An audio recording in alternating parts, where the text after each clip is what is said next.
जय हिंद। कैसे विद्यार्थियों, उम्मीद है बहुत बेहतर होंगे। बहुत स्वागत है आपका मिशन इंस्टीट्यूट प्रयागराज में। हम लोग आजकल प्रैक्टिस सेट के सॉल्यूशन कर रहे हैं और आज हमारे यहाँ पे है टेस्ट पेपर का 10वां नंबर। 9 तक के सॉल्यूशन आपको मिल गए होंगे, उम्मीद है आपने लगा लिया होगा। आइए देखते हैं इसमें कैसे कैसे प्रश्न पूछे गए हैं और उन्हें सॉल्व करने का क्या तरीका होगा।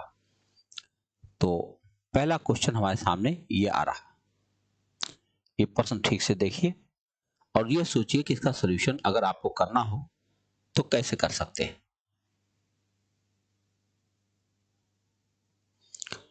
क्वेश्चन है कि 80 व्यक्ति किसी कार्य को 6 घंटा प्रतिदिन करके 16 दिन में पूरा कर सकते हैं, तो 64 व्यक्तियों को वही कार्य 15 दिन में पूरा करने के लिए कितने घंटे काम करना होगा।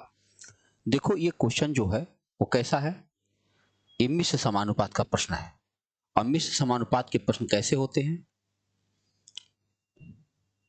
मिश्र समानुपात के प्रश्न लगाने होते हैं। हमने लिखा व्यक्ति, देखो यहां लिख दिया व्यक्ति, थोड़ा सा और पतला करें,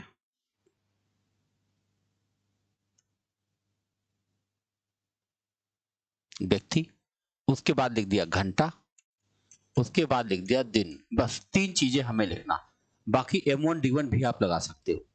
तो हमारे पास 80 आदमी हैं, 6 घंटा रोज काम करते हैं और 16 दिन में काम पूरा हो गया। तो अब की बार 64 आदमी हैं और 15 दिनों काम पूरा करना। तो कह रहे हैं कितना घंटे रोज काम करना होगा। ये घंटा है, आप जानते हैं घंटा समय होता है। समय का व्यक्ति के साथ उल्टा संबंध और समय का खुद समय के साथ उल्टा संबंध होता है। मजेदार बात, समय का समय के साथ खुद उल्टा संबंध होता है। क्यों, आप खुद देख लो, अगर हम 8 घंटे ज्यादा घंटे रोज काम करेंगे तो काम कम दिन में खत्म हो जाएगा, और अगर कम घंटे रोज काम करेंगे तो ज्यादा दिन में खत्म होगा। बस आपका काम हो चुका है, एक्स की वैल्यू आप सीधे निकाल सकते हैं।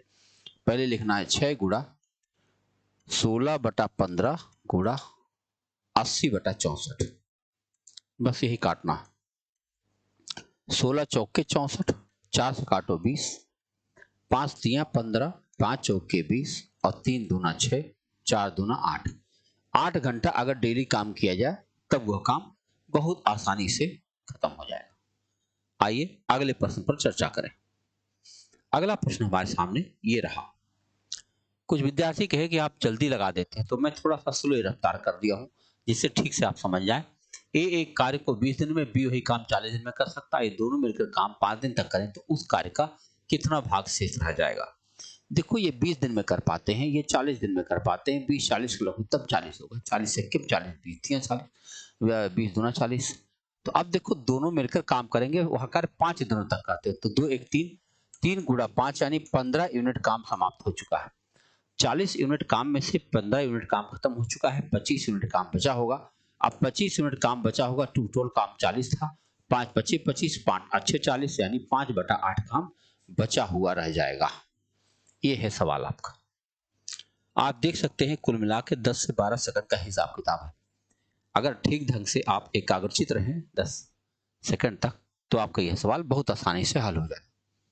लिखा 10वां तथा 10.2 का तृतीय अनुपाती का होगा, तीसरा समानुपाती। आप जानते हैं तीसरा अनुपाती निकालने का क्या तरीका होता है कि 0.8 का 0.2 के साथ जो संबंध है वही 0.2 का किसके साथ है, तो x की वैल्यू हो जाएगी 0.2 गुणा 0.2 और बटा 0.8।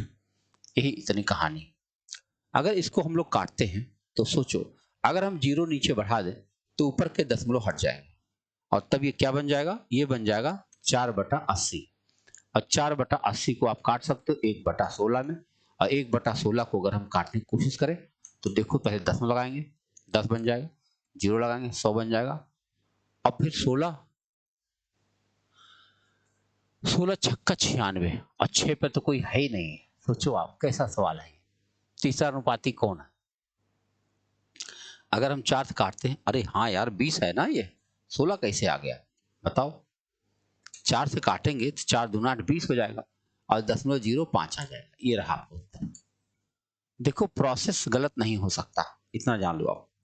प्रोसेस के साथ क्या है कि वो फिक्स है, वो हम हो कोई और हो, करना वही पड़ेगा। आप करने में ही गलत नोट कर देंगे तो गलत हो ही जाएगा, है कि नहीं। सवाल अगला देखो। एक पंसारी नकली तौल का प्रयोग करके चीजों खरीदते और बेचते समय दोनों बार 10% का धोखा करता है। देखो 2 बार 10% का धोखा करता है तो दोनों बार 10-10% का लाभ कमाता है, ऐसे सोच लो आप। तो ये 10 गुणा 10 देखो कैसे हो जाएगा, कोई चीज 100 था, पहले 10% धोखा किया 110/100, और फिर 10% धोखा किया 110/100, यानी इस तरह से वो 2 बार लाभ प्राप्त कर लिया। अब 10 11 ग्राम 121 होता है, 100 कोई चीज था 121 हो गया, इसका मतलब 21% का लाभ उसने प्राप्त कर लिया। अगले प्रश्न की तरफ चलें। अगला सवाल हमारे पास ये रहा, लिखा विधानसभा के एक चुनाव में एक उम्मीदवार को कुल वैध मतों का 55% मिला, उसमें से कुल मतों का 2% अवैध घोषित कर दिया। तदनुसार यदि कुल मतदाताओं की संख्या 1,04,000 कितना है तो उस उम्मीदवार के पक्ष में कितना वैध मत पड़े, उस उम्मीदवार में जो जीता था। अच्छा बताओ, यहाँ पर 10 लिख करके और 4,000 लिखते, इसका 2% वोट खराब हो गया, यानी 96% वोट, अरे सॉरी 98%, इसका मतलब हुआ कि 98% वोट इसके खराब चले गए ना। 2% सही है, इसका मतलब 98% वोट सही चले गए, और उसका वो 55% पाया, यानी सही मतों का 55% पाया है। आओ काटते हैं, तो 2 जीरो इसका चला गया, और 1 जीरो से 1 जीरो तो चला ही गया। अब 5 से काट सकते हो 11, और 5 से काट सकते हो 5 दूना 10, और 2 से ये कट जाएगा, 2 पचे 10, 2 दूना 4। अब यही तीनों गुणा करना, 52 गुणा 98 गुणा 11। अब ये गुणा करने में जो भी टाइम लग जाए, तो चलो पहले 11 गुणा कर लें, या पहले इसी दोनों गुणा कर लेते हैं। 8 दूनी 16, 1, 8 पच्चे 40, और 9 दूनी 18, 40 और 18 कितना होता भाई 58, 1 59, हासिल हुआ 5, 9 पच्चे 45, 5 50। अब इसी में 11 गुणा कर दो, तो 11 गुणा करना बड़ा आसान होता, 6, 9 6 15 हासिल 1, और 9 1 10 हासिल 1, और कितना हो गया 5 और 5, 55 जीरो 55 कहीं दिख रहा है, 55 जीरो 56, ये रहा आपका सवाल। हमने गलत लिख दिया ना, गुणा यही गलत हो रहा है, देखो फिर से 11 छक्के 66, 6, अरे वाह, 11 छक्के 66, 6, 11 99 और 6, 99 में 6 मिला भैया 105, हासिल 10 का जीरो लग जाएगा, और 11 पच्चीस 55, और 1 और मिला दो 56, 56 जीरो 56 आपका उत्तर बन जाता है। ये है आपका सवाल, देखो सी ऑप्शन सही है। अगले प्रश्न की तरफ चलते हैं। अगला प्रश्न हमारे पास ये रहा, ये लिखा हुआ है कि एक समान लंबाई की 2 गाड़ियां परस्पर समांतर प्रत्येक दिशा में चल रही, 46 किलोमीटर 70 किलोमीटर से चल रही है। उनमें से तेज गति गाड़ी धीमी गति को 36 सेकंड में पार कर जाती है। प्रत्येक गाड़ी की लंबाई बताओ। समान गाड़ी की लंबाई है, मान लो यह भी गाड़ी x मीटर लंबी है, यह भी गाड़ी x मीटर लंबी है, तो इसका मतलब चलना पड़ेगा 2x, और 2x चलना पड़ेगा किस चाल से, दो समांतर एक ही दिशा में चल रहे हैं, एक ही दिशा में चल रहे हैं, तो चाल 36, 46 माइनस 36 कितना हो जाएगा 10, तो 10 की चाल हो जाएगी, 10 गुणा 5/18 करना पड़ेगा आपको, और तब समय कितना लग रहा है 36 सेकंड लग रहा है, बस काट दो। तो 18 दूना 36 पूरा पूरा कट गया, 10 पच्चीस 50, x बराबर कितना आ गया 50 मीटर लंबाई की गाड़ी है, हर गाड़ी 50 मीटर लंबी है। बहुत अच्छा सवाल है, एकदम नन्हा मुन्ना राही हूं, देश का सिपाही हूं। अगला प्रश्न देखो, एक रेलगाड़ी 10 किलोमीटर की दूरी 12 मिनट में तय कर लेती है, यदि उसकी गति में 5 किलोमीटर प्रति घंटा की कमी कर दिया जाए, 5 किलोमीटर प्रति घंटा की कमी कर दिया जाए, तो गाड़ी उतनी ही दूरी कितने समय में पार कर लेगी। तो 5 किलोमीटर पहले तो उसकी चाल निकाल लिया जाए, कितना है 10 किलोमीटर दूरी 12 मिनट में तय करेगी, तो उसकी चाल किलोमीटर प्रति घंटा में निकाल लो। 10 किलोमीटर दूरी को 12 मिनट में तय करी है, 12/60 ऊपर चला जाएगा, तो 12 25 60 यानी 45 की चाल, 10 25 50 की चाल हो जाएगी। और जब 50 की चाल हो जाएगी तो नई चाल कितनी हो जाएगी, नई चाल हो जाएगी 45 की। देखो पुरानी चाल 50 की है, तो नई चाल 45 की हो जाएगी। आप करें उतनी ही दूरी, यानी 10 किलोमीटर जाना है, किस चाल से 45 की चाल जाना है, तो 45 की चाल से जाना है, तो बताओ इसको हमें 60 से गुणा कर देना चाहिए है? काटो, 15 तिया 45 और 15 चौके 60, यानी 40/3, 40/3 मिनट लग जाएगा। 40/3 मिनट माने होता है 13 मिनट 20 सेकंड, 13 मिनट 20 सेकंड में अब वह दूरी तय कर पाएंगे।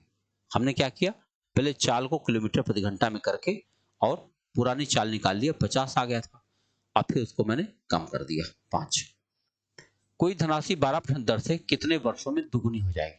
देखो दुगुना होने का नियम है कि देखो दुगनी हो जाएगी 12% दर से। यह नहीं बता रहा कि चक्रवृद्धि ब्याज है कि साधारण ब्याज है कि नहीं, कुछ बताया ही नहीं, दुगनी हो जाएगी बस। तो अगर दुगनी नहीं तो हम लोग पहले साधारण ब्याज चलते हैं ना। अगर चक्रवृद्धि ब्याज होता, ध्यान रखना होता, तो 6 वर्ष आता। क्या है 72 का एक रूल होता है, 72 का, कि जो 12% दर, तो 12 का ऐसा पढ़ा पढ़ो कि 72 बने, 12 छके 72, 6 साल लगता। लेकिन हो सकता है साधारण ब्याज है तो आओ निकाल लेते हैं। तो समय बराबर क्या होता है जानते हो, ब्याज गुणा 100।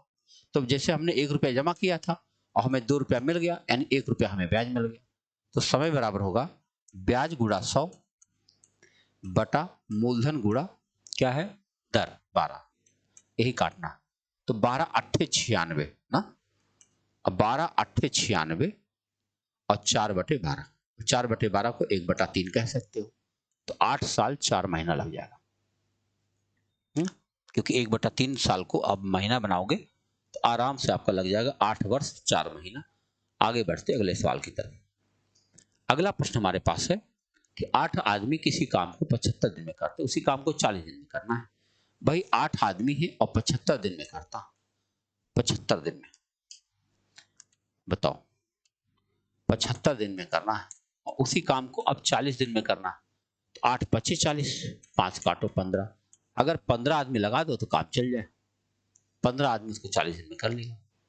इतना छोटा सा सवाल है, देख लो आप, स्टेप देख लो कितना छोटा सा सवाल है। अगला प्रश्न आपके सामने ये रहा, इतना कुर्सियां कतारों में कार्य व्यवस्थित करने की, प्रत्येक कतार में कुर्सियों की संख्या कतारों की समान व्यवस्था सुनिश्चित करने के लिए कम से कम कितनी कुर्सियों को हटाना पड़ेगा, यानी कि हमको निकालना है इसका वर्गमूल। ध्यान रखना होगा जितना कतारें उतनी पंक्तियां अगर बनाना हो तो इसका मतलब होता है कि हमें उसे वर्गमूल पर जाना पड़ेगा। और 765, इसे आप मौखिक भी कर सकते हो। 729 आपको पता है कि इसके नजदीक में 27 का वर्ग है, क्योंकि 28 का वर्ग 784 हो जाएगा, तो 27 का वर्ग करना पड़ेगा, 729 होता है। तो हमें 765 में से 729 को घटा देना चाहिए, जो आएगा वही हमारा उत्तर हो जाएगा। 15 में से 9 गया 6 और 5 में 2 गया 3, यानी 36 व्यक्ति को अगर हम निकाल दें तो हमारा काम चल जाएगा। ये रहा हमारा सवाल। आगे देखिए अगले प्रश्न के बारे में क्या है। लिखा है 3 क्रमिक सम संख्याओं का जोड़ 90 है, तो सबसे छोटी संख्या, 3 क्रमिक संख्या है भैया, 1 2 3 और योग 90 है। तो 90 को अगर हम 3 से भाग दे दें तो हमारा औसत बन जाएगा 30। तो निश्चित रूप से 30 है, तो ये 28 होगा, तो ये 32 होगा।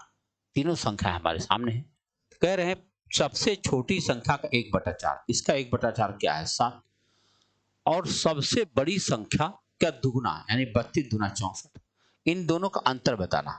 तो कितना आ जाएगा 57, बोलो 64 में 7 घटाओ क्या आ जाएगा 57। यही पूछा गया है कि सबसे छोटी संख्या का 1/4 और सबसे बड़ी संख्या का दुगुना के बीच में क्या अंतर है। तो हम लोगों ने उत्तर निकाल दिया, कितना निकाल दिया 64, कितना 57। आज जगन की आयु पिता की आयु से 30 साल कम है, वो 10 साल पहले अपने पिता की आयु का 1/4 था, तो 10 वर्ष बाद पिता की आयु क्या हो जाएगी। तो देखो पिता की आयु पूछा है, मैंने यहाँ लिख दिया पिता, यहाँ लिख दिया जगन। तो पिता मान लो x का है और जगन होगा x माइनस एक्स, कितना 30 साल कम है, तो x माइनस 30 हो जाएगा। फिर करें 10 साल पहले, तो -10 -10, अच्छी बात है। और जगन क्या हो जाएगा पिता का 1/4 हो जाएगा, 1/4, बात खत्म। 10 वर्ष बाद पिता क्या चाहिए, तो पहले x की वैल्यू निकाल लिया जाए। तो हो जाएगा x माइनस 10 बराबर 4x और माइनस एक कितना है 40 चौके 16, 160। तो अगर हम x उधर ले जाएं तो 3x और ये ले जाएं तो 150, x बराबर 50, यानी पिताजी 50 साल के हैं। 10 साल बाद कितने हो जाएंगे 60 साल के हो जाएंगे। बताओ पिताजी 10 साल बाद कितने हो जाएंगे 60 वर्ष के हो जाएंगे। आइए अगले सवाल की बात करें। एक आयताकार प्लाट की लंबाई चौड़ाई का अनुपात 7:5 है, यदि इसका परिमाप, तो क्षेत्रफल बताओ। परिमाप बताओ भैया 7x और 5x है, ये परिमाप कितना होगा 7 5 12 दूनी 24, 24x हमारा परिमाप है, उनका परिमाप 144 है।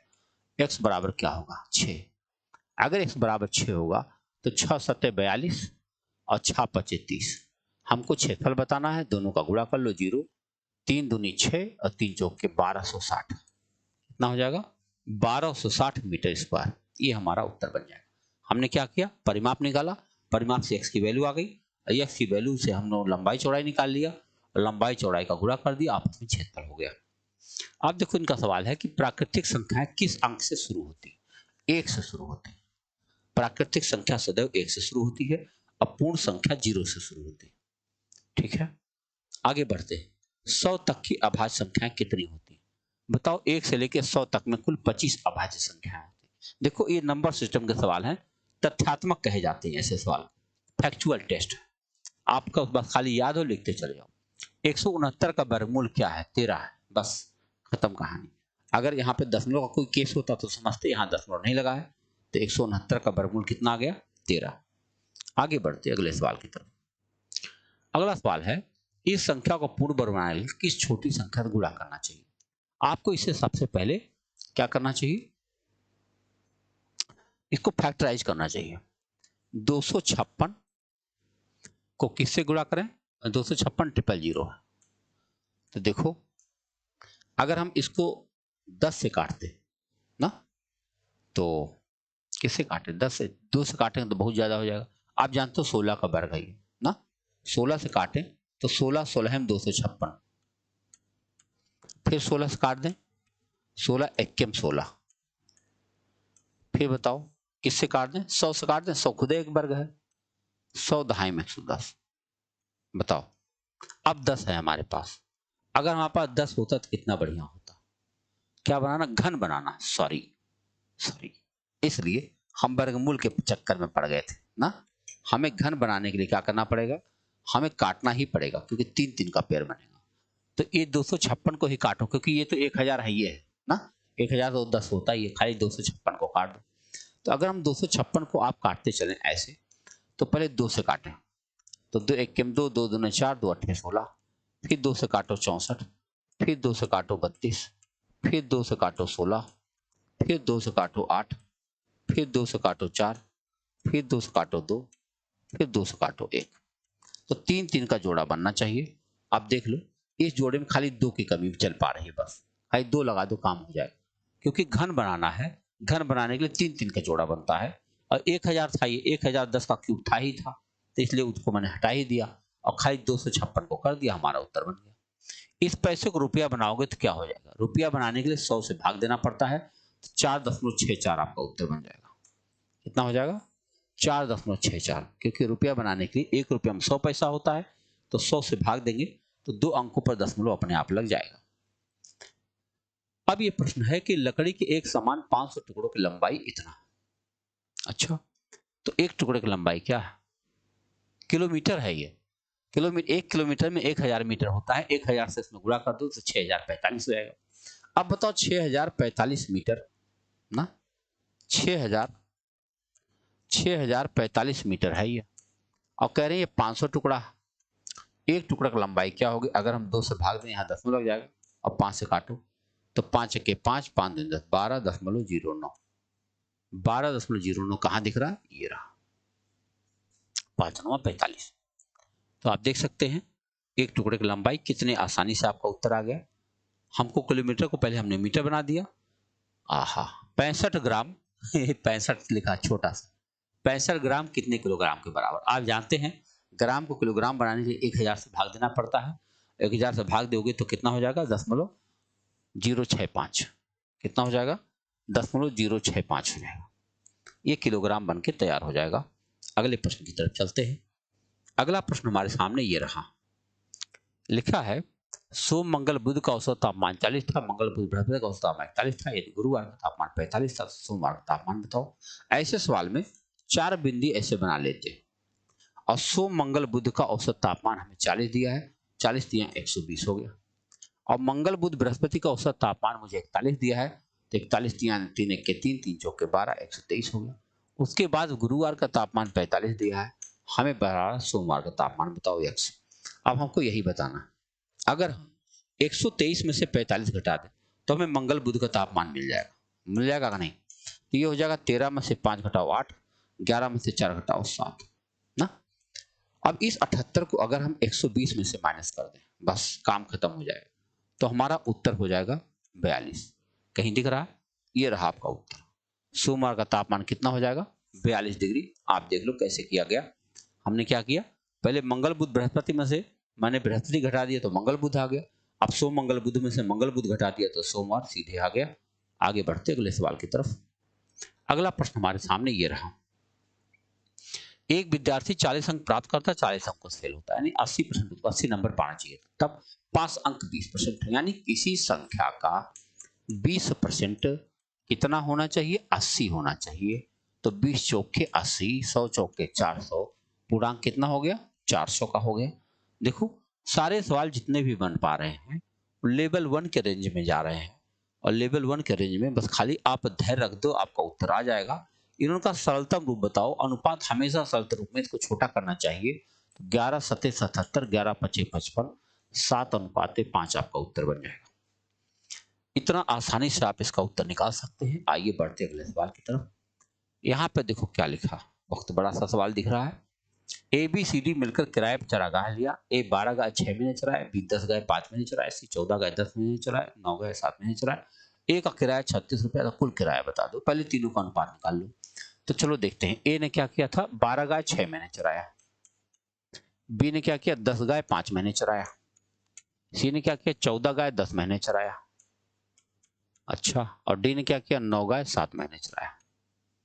वाह, यही आया। कुछ कटने वाला है नहीं, 7 से सारे कट नहीं रहे और 3 से सारे कट नहीं रहे, इसलिए कुछ काटना है ही नहीं, खाली गुणा कर लो। 12 छके 72, 10 पचे 50, 14 दाएं में 140 और 9 सत्ते 63, यही टोटल। इनका एक का किराया 36 रुपया, यानी 72 दिख रहा है तो 36 का आधा, तो सबको जोड़ के आधा कर दो, आपको उत्तर आ गया। आओ जोड़ा जाए, सबको जोड़ेंगे तो 2 2 और 3 5 और 6 4 10 5 15 15 और 7 22, हासिल 2 1 3। 325 का आधा कितना होता भैया, 2 1 के 2, 2 छके 12, 2 10 में 5, 162.5 रुपया। ये रहा 50 पैसा। 162 रुपया 50 पैसा टोटल किराया है, क्योंकि एक का किराया हमारा 72 आया था और उन्होंने कहा 36 है, तो इसका मतलब आधा करना था, तो हमने सबको जोड़कर आधा कर दिया। अगला प्रश्न आपके सामने ये रहा, ए तथा बी एक काम 12 दिन में कर सकते हैं, बी अकेला 36 दिन में कर सकता है। अच्छा बताओ, ए प्लस बी मिलकर के 12 दिन में करते हैं और बी अकेला 36 दिन में कर सकता है। लघुत्तम 36 आ गया, तो 12 तिया 36 और 36 एकम 36। अब दोनों की क्षमता 3 है, जिसमें बी की क्षमता 2 1 है, तो इसका मतलब ए की क्षमता 2 होगी और 2 से करेगा तो समझो 18 दिन के अंदर वो काम कर देगा। अगर ए से कहा जाए जाओ तुम अकेले करो, तो 18 दिन में वह काम कर देगा। इतना छोटा सा सवाल है। आइए अगले प्रश्न पर बात करें। एक वर्गाकार खेत जिसकी भुजा 6 मीटर की है, उसका क्षेत्रफल बताओ। भाई 6 छक्के 36 हो जाएगा आपका उत्तर। भुजा मालूम है, भुजा का स्क्वायर कर दो, आपका क्षेत्रफल मिल जाता है। आगे बढ़ते अगले सवाल की तरफ। कह रहे हैं 1 हेक्टेयर में कितने वर्ग मीटर होते हैं। भाई 10,000 वर्ग मीटर होते हैं। 1 हेक्टेयर में 10,000 वर्ग मीटर होते हैं, याद कर लो। देखो आज के पेपर में कई प्रश्न ऐसे आए जो तथ्यात्मक थे। ये गणित के छोटे मोटे तथ्य होते हैं, इसको अगर आप पढ़ते हैं तो बहुत आसानी से आपका उत्तर आ जाएगा। ये देखो क्या है, अपान है मेरे भाई, यहाँ पे लिखा नहीं। ए स्क्वायर माइनस बी स्क्वायर बटा ए माइनस बी है, इसका मतलब ए प्लस बी आपका उत्तर आ जाएगा, यानी यही दोनों जोड़ना है। तो 7 5 12, 3 32, 3.2, ये रहा आपका उत्तर।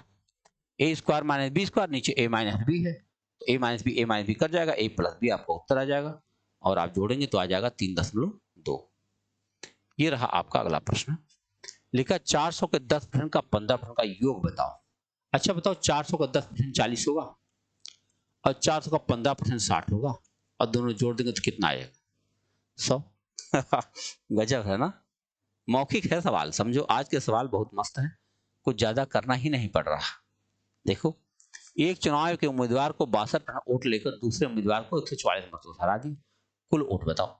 भाई 62% एक आदमी पा ही गया, तो इसका मतलब वो कितना पाया होगा, 62 38%, तो 62 38 का अंतर बता दो, तो ये 24 आ गया भैया। बताओ 24x, मान लो टोटल वोट 100x है और 100x में से एक आदमी 62x पा ही गया है, तो दूसरा 38x पा जाएगा। अब घटा दो इसको इसमें से, तो आएगा 24x बराबर 144 होता है, x बराबर 6 आ जाएगा, इसका मतलब कुल 600 वोट पाए गए। 100x बराबर कितना हो जाएगा, 600। आइए अगले प्रश्न की तरफ चलते हैं। अगला प्रश्न आपके सामने ये है कि 12 पुरुष या 18 स्त्रियां एक काम को 14 दिन में कर सकते हैं, तो 8 पुरुष और 16 स्त्रियां कितना दिन में करेंगे। तो 12 पुरुष या 18 स्त्रियां, यानी 12 मैन बराबर 18 वुमेन। अगर यह आप जान गए तो इसका मतलब 12 डेढ़े 18, एक मैन बराबर 1.5 वुमेन ना। ये बात आपको पता चल गई। और ऐसे सवाल को खाली वुमेन से करवाया जाता है। तो 18 स्त्रियां हम लगाते हैं और 14 दिन में काम खत्म करते हैं। स्त्रियों का इतना काम है। अब की बार हमको 8 पुरुष और 16 स्त्री काम कराना। तो 8 पुरुष माने क्या स्त्रियां, 8 डेढ़े 12 स्त्रियां, 12 स्त्रियां और 16 स्त्रियां, 16 12 28। बताओ भाई 16 12 कितना होता है, देखो। तो 8 पुरुष और 16 स्त्रियां, देखो 14 दिन में करवाए हैं। 8 पुरुष और 8 8 डेढ़े 12 और 16 28, 28 स्त्रियां उस काम को कई दिन में करेंगे, 14 दूनी 28, दोनों 18, 9 दिन में कर देंगे भाई। देख लो कितना छोटा सा सवाल है ये। हमने क्या किया, स्त्रियों से काम कराया। आइए अगला प्रश्न आपके सामने ये रहा। ये एक काम को 4 दिन में भी 6 दिन में सी 12 दिन में कर सकता है। तीनों मिलकर कई दिन में करेंगे भाई, 6 4 है, 6 है और 12, लघुत्तम 12 मान लो आप। जो 4 3 12, 6 दूना 12, 12 1 12, तीनों मिलकर करेंगे, 3 2 5 1 6। 6 काम रोज होगा तो कई दिन में खत्म हो जाएगा भाई, 2 दिन में काम खत्म हो जाएगा। अगर तीनों मिलकर काम करेंगे तो 2 दिन के अंदर खत्म हो जाएगा। हमने तीनों की क्षमता से सवाल को लगाया। अब देखो सवाल क्या कह रहा है कि दिल्ली से जयपुर की दूरी 250 किलोमीटर है। 2 रेलगाड़ियां क्रमशः दिल्ली और जयपुर के बीच क्रमशः 45 किलोमीटर प्रति घंटा और 55 किलोमीटर प्रति घंटा की चाल से चलती है। एक दूसरे को कितने समय बाद मिलेंगे। 250 है भैया, 250 है। अब ये 45 और 55, देखो एक ये इधर जा रही है 45, ये जा रही है 55, 45 और 55 तो दोनों 100 हो गया ना। तो 250 किलोमीटर दूरी को 100 के चाल चला जाएगा तो 2.5 घंटा लग जाएगा भैया। 2.5 घंटा कहीं दिख रहा, हाँ यही दिख रहा। 2.5 घंटे बाद दोनों की मुलाकात आराम से हो जाएगी, जहां कहीं भी होगी। 2.5 घंटे में दोनों लोग मिल जाके चाय वाय पियेंगे। आओ देखते हैं अगले सवाल को। रोहित 25 मीटर दक्षिण जाता है, फिर बाएं मुड़कर, बताओ रोहित है यहीं खड़ा था, 25 मीटर पहले वो दक्षिण चला गया। अच्छा, फिर वह बाएं मुड़कर 20 मीटर जाता, यहां से बाएं मुड़ा और 20 मीटर चला गया। पुनः बाएं मुड़ा 25 मीटर चला गया, यानी उसी रोड पर फिर आ गया होगा। अच्छी बात। पुनः दाएं मुड़कर 15 मीटर चला। अब बताओ 15 मीटर चल गया यहां से। अब क्या चाहिए, प्रारंभिक स्थान कितनी दूरी किस दिशा में। प्रारंभिक स्थान तो ये है, तो 20 ये और 15 इधर, 35 मीटर पूरब की तरफ। कहाँ है भाई, 35 मीटर पूरब की तरफ गया। देखो यह भी 35 लिखा है, लेकिन उत्तर लिखा है, उत्तर नहीं है, वो पूरब दिशा में है। ये समय दूरी का सवाल है, रीजनिंग का प्रश्न आ गया, भटक करके आ जाता है। देखो 50,000 रुपए पे 4% दर से 2 वर्ष का चक्रवृद्धि ब्याज साधारण ब्याज का अंतर बताओ। अंतरफार डी, डी का एक फार्मूला हमने लिखवा रखा है। तो डी बराबर होता है P into R square upon 100 square. यही आप लगा दो, आपका उत्तर है। P कितना है 50,000 और गुणा 4% और 4 का स्क्वायर 16 हो जाएगा, और नीचे 100 स्क्वायर माने क्या हो जाएगा 10,000। तो 4 0 4 0 कट गया, 16 5 80 रुपए का अंतर आ जाएगा भाई। 2 साल के SICI के अंतर पर जबरदस्त फार्मूला है, तुरंत का तुरंत उत्तर होता है, आपको याद रखना चाहिए, तुरंत उत्तर बन जाएगा, कहीं कोई कठिनाई नहीं है। अगर सूत्र नहीं याद रहेगा तो सवाल थोड़ा बड़ा हो जाएगा। यदि किसी आयताकार क्षेत्र की लंबाई चौड़ाई की तिगुनी है तथा उसका क्षेत्रफल इतना है। अच्छा बताओ, तिगुनी है, अगर मान लो ये चौड़ाई x है तो ये 3x है, हमारे हिसाब से इसका क्षेत्रफल 3x स्क्वायर है। अगर हमारा क्षेत्रफल 3x स्क्वायर, उनका क्षेत्रफल 108 है, तो x स्क्वायर बराबर 36 हो जाएगा, तो x बराबर 6 हो जाएगा। बताना क्या है, लंबाई और चौड़ाई बताओ। तो अगर 6 हो जाएगा तो 6 3 18 और 6 कहीं दिख रहा, 18 मीटर एवं 6 मीटर हमारा उत्तर आ गया। सही है, तभी तो 18 6 का 108 भी हो जाएगा। आइए अगला प्रश्न आपके सामने ये रहा। जब किसी संख्या में से 64 घटाया जाता तो घटकर अपना 36% हो जाता। अच्छा, मतलब अगर कोई संख्या 100x मान लिया जाए और उसमें से 100x है ना, कह रहा संख्या में से यानी 100x में से आप 64 घटा दो तो क्या घटकर हो जाएगा 36% रह जाएगा 36x। कह रहे संख्या का 5/4 बता दो। तो बताओ भैया, अगर हम 36x इधर लाएं तो 64x हो गया कि नहीं। 64x बराबर 64, x बराबर 1 आ गया, यानी संख्या हमारी 100 है ना। संख्या कितनी 100 है। अब इसका 5/4 बताना है, तो 5/4 तो 125 हो जाएगा। क्योंकि 4 से 100 को काटोगे 25, 25 बच्चे 125 आपका उत्तर बन जाएगा। आइए बढ़ते अगले सवाल की तरफ, और अगला यही आपका आखिरी प्रश्न होगा। आइए देखते हैं। लिखा हुआ है कि 260 के 40% का 30% कितना होगा। 260 आप लिख लो, 260 और गुणा 40/100 और गुणा 30/100, यही बताना है आप। तो देखो 2 जीरो से ये दोनों कट जाएंगे, 1 जीरो से 1 जीरो कट जाएगा, और अगर काटना चाहो तो कटेगा, दशमलव में आ ही रहा है। तो 4 तिहाई 12, 12 छक्के 72, 7 बाद में 24 और 7 31, और 10 से भाग देंगे तो 10 में लग ही जाएगा, 31.2। ये रहा आपका उत्तर। तो आप देख सकते हैं कितनी आसानी से इन प्रश्नों को सॉल्व किया गया है। पेपर बहुत कठिन नहीं होगा, आसानी होगा। अगर आप धैर्य रख पाए अपने ऊपर तो विजय श्री निश्चित आपकी होगी। और इन्हीं शुभकामनाओं के साथ मिलते हैं अगले वीडियो में। अगला वीडियो होगा 11 नंबर, और मैं मिलता हूँ। बहुत बहुत धन्यवाद।